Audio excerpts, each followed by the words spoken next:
ये वही पुराना बजट है जो पिछले 10 सालों से हम सुनते आ रहे हैं, जहां पर शब्दों के अलावा न गरीब को कुछ मिलता है, न किसान को कुछ मिलता है, न मध्यम वर्ग को कुछ मिलता है।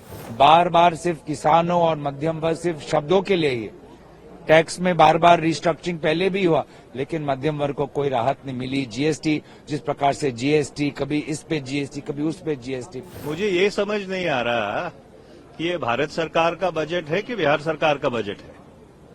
आपने बिहार के अलावा किसी और प्रदेश का नाम सुना वित्त मंत्री जी के पूरे बजट भाषण में? ये बड़ी दुर्भाग्यपूर्ण बात है कि जिन बैसाखियों पे सरकार चल रही है, उन बैसाखियों को स्थिर रखने के लिए उन्होंने बाकी मुल्क की जो विकास है उसको बिल्कुल दांव पे लगा दिया है। और बिहार आज भी बहुत पिछड़ा है। अगर देश के प्रधानमंत्री और वित्त मंत्री ने महसूस किया है कि बिहार को देना है, तो किसी को क्यों आपत्ति होनी चाहिए?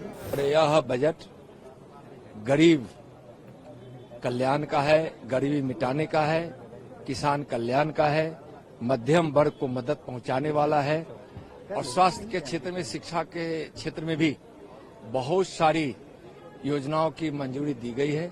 यह बजट रोजगार के अवसर देने वाला बजट है और इस बजट में माननीय प्रधानमंत्री जी के 2047 के विकसित भारत का जो संकल्प है उसको पूरा करने वाला यह बजट है।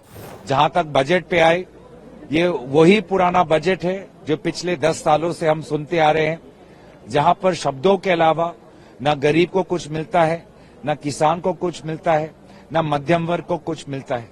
विभिन्न टैक्स के जो प्रपोजल्स आते हैं, नतीजे आते हैं, वो सिर्फ बड़े बड़े कंपनियों के मालिकों को फायदा दिलाता है और आज भी यही है।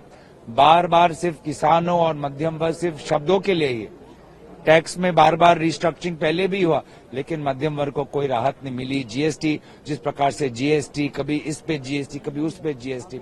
तो आज भी मुझे लगता है कि पिछले 10 सालों में जितने भी बजट है, सबसे कमजोर बजट इस साल का बजट रहा है। एकदम नॉन इवेंट है। This budget is a non event. Sir, लेकिन 12 लाख तक जो छूट दी है कमाई, इसको बड़ी राहत। देखिए, कोई इसमें कोई साफ उन्होंने कोई डिटेल्स नहीं दिए हैं। सारे उन्होंने कहा बाद में विवरण है। सरकार का ये एक पुराना खेल है कि वो दिखाते एक है और जब आप बारीकी में जाते हैं तो देखते हैं कि इसमें कोई फायदा नहीं हुआ है।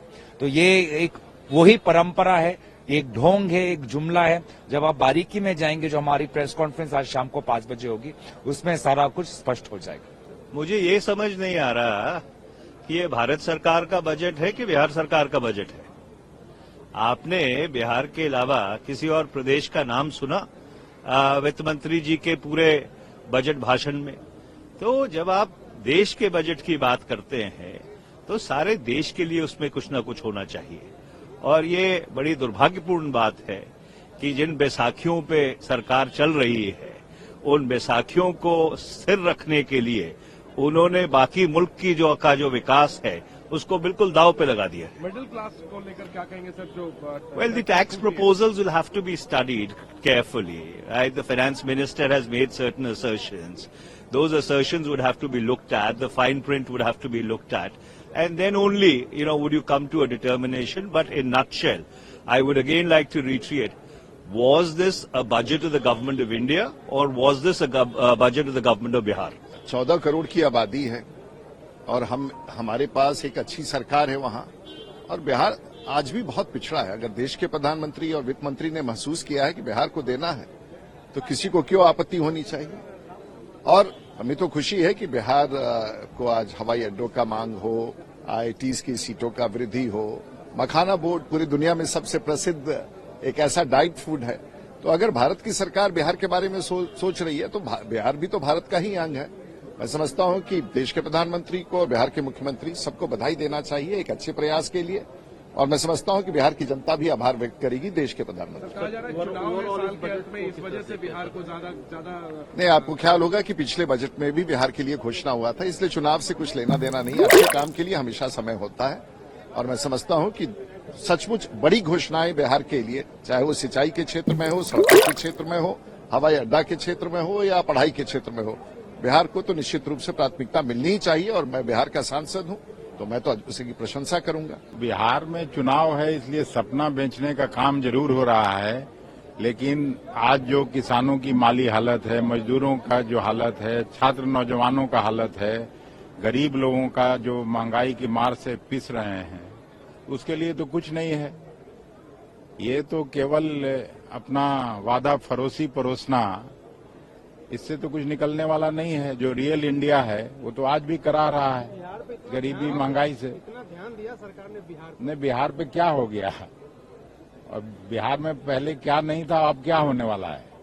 मखाना। चलिए आप कह रहे सर तो मखाना बोर्ड बनने से क्या हो जाएगा बिहार को, सो बता दीजिए। नहीं, हम लोग दुखी हैं, हम लोग गुस्से में हैं कि हमेशा बिहार के लोग मोदी सरकार को पिछले 3 चुनाव से जिता के यहाँ भेजते हैं, यहाँ सरकार बनवाने का काम करते हैं, और बिहार को हमेशा ठगने का काम हो रहा है। सर लेकिन बिहार के लिए इतने ऐलान हुए कि आपके ही सांसद मनीष तिवारी पूछ रहे हैं कि भारत सरकार का बजट है या बिहार सरकार का बजट है। नहीं, मनीष तिवारी जी को गलतफहमी होगी।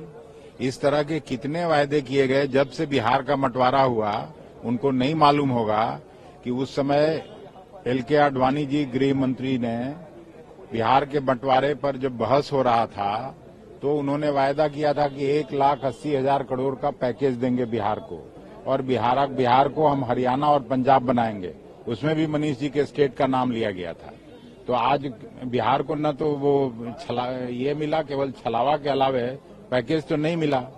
यही प्रधानमंत्री जी जाके 1,25,000 करोड़ का पैकेज का घोषणा किए थे, वो भी छलावा साबित हुआ। बिहार के साथ धोखा के अलावा कुछ नहीं हुआ पिछले 11-12 साल।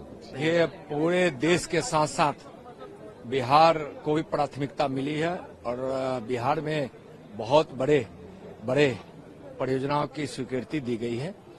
और यह बजट गरीब कल्याण का है, गरीबी मिटाने का है, किसान कल्याण का है, मध्यम वर्ग को मदद पहुंचाने वाला है, और स्वास्थ्य के क्षेत्र में, शिक्षा के क्षेत्र में भी बहुत सारी योजनाओं की मंजूरी दी गई है, और जिसके माध्यम से उत्तम स्वास्थ्य और उत्तम शिक्षा, तकनीकी शिक्षा को बढ़ावा मिलेगा।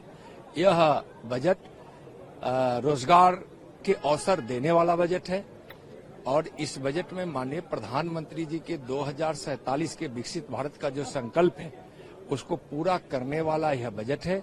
और बिहार में विशेषकर जो मखाना बोर्ड स्थापना की स्वीकृति हुई है, वहां जो कोसी के क्षेत्र हैं और कोसी के क्षेत्र के लिए जो परियोजनाओं की स्वीकृति मिली है, इससे बाढ़ के विभीषिका में भी कमी होगी, सिंचाई भी इससे उपलब्ध होंगे, और कोसी के क्षेत्रों को, खासकर किसानों को काफी मदद मिलेगा। वहां ग्रीन एयरपोर्ट की भी जो स्वीकृति हुई है, उसके अलावा वहां बहुत सारी ऐसी बातों को बिहार के विकास को देखते हुए, बिहार की स्थिति को देखते हुए, वहां के बिहार के विकास के लिए और बिहार के कल्याण के लिए माननीय प्रधानमंत्री जी के नेतृत्व में आज जो माननीय वित्त मंत्री जी ने जो बजट में प्रावधान किया है, इसके लिए माननीय प्रधानमंत्री जी को और वित्त मंत्री जी को बहुत बहुत बिहार वासियों की ओर से बहुत बहुत आभार। मैं कहूंगी ये मिडिल क्लास की सबसे बड़ी जीत है। ये 240 वोट पर आने की जीत है, क्योंकि जिस तरीके से पिछले 10 साल से मिडिल क्लास की यही मांग थी कि हम लोग सैलरी कमाते हैं, उससे ज्यादा खर्चा हमारा टैक्स में चला जाता है, ना सेविंग होती है, ना इन्वेस्टमेंट होता है।